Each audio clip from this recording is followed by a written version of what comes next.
now that we have defined what is considered to be tall buildings, let me talk briefly about where the tall buildings and towers actually came from and why.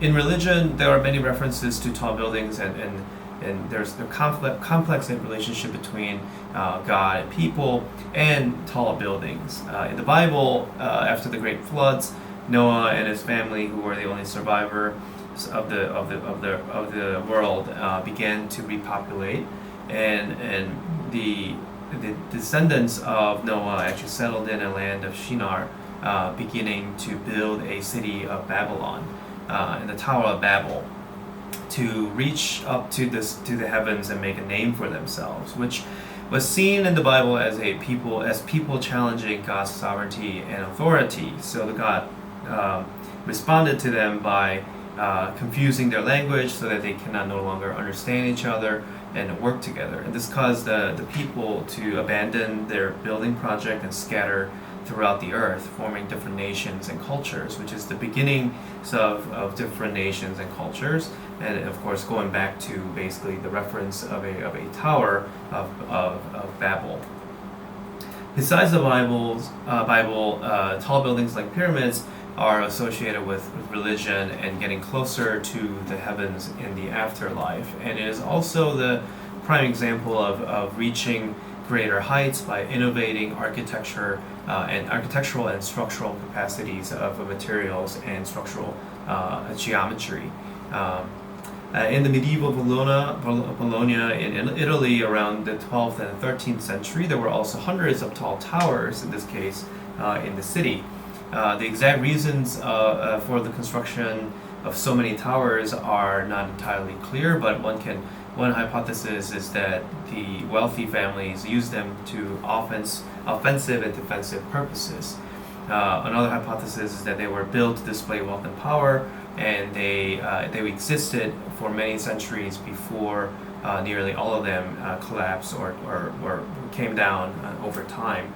But there are few that actually survive still to this day, and these tall towers are now the city's icon and became a landmark for the entire city. In the old walled city of Shibam in Yemen, approximately 7,000 people lived in a city of tall buildings that were erected first in the 16th century. The city was built with sun-dried mud brick tower houses and provided protection against rival families around the region, and is considered to be one of the oldest and best example of urban planning based on multi-storied construction. And if you cut a section through the city, we can see that they actually resemble similarities to how we actually build and live today in a very urban, dense living. And which must have been an incredible scene to witness, as they were built over time. And this is, of course, is a UNESCO heritage site today with a nickname of the Manhattan of the desert. And so the ancient times, we saw many tall buildings and towers that were built over time, and there were a few reasons why people built them in that era. Most notably for religious purposes, to become closer to God and to display wealth and power, and to, of course, defend themselves from the outer world and to create more spaces for people to live in. If we switch over to the modern era, this list is quite different to the past. So today we build them because to create better communication, to create higher density, to create a landmark or identity for a brand, but most importantly, it is actually a big financial investment for many people.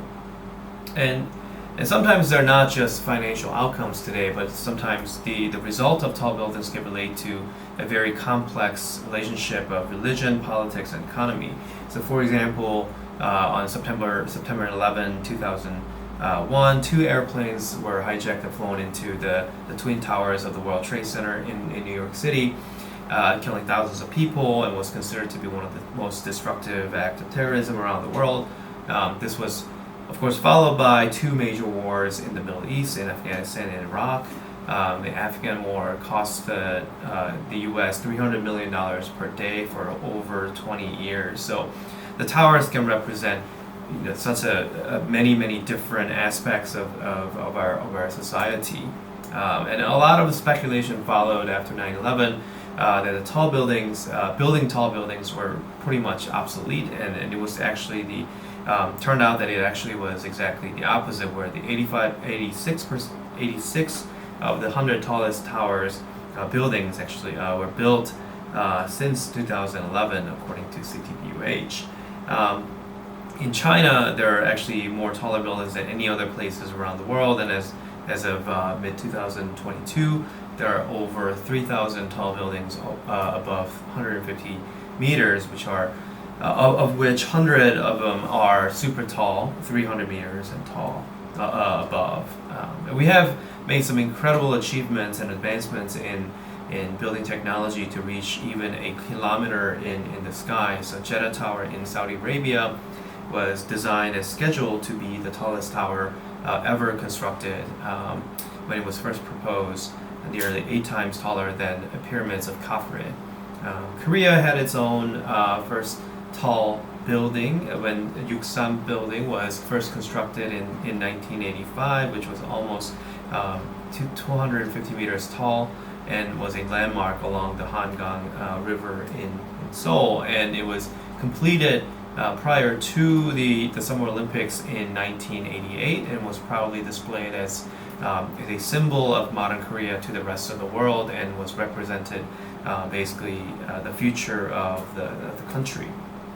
And today we have a very interesting skyline along the Hangang River, and that is made of many different building developments along the water, forming almost a wall-like skyline along the river, which actually is a result of different master plans and policies that sometimes encourage heights and then sometimes limited higher buildings to exist along the river to protect important view corridors that surround mountain peaks.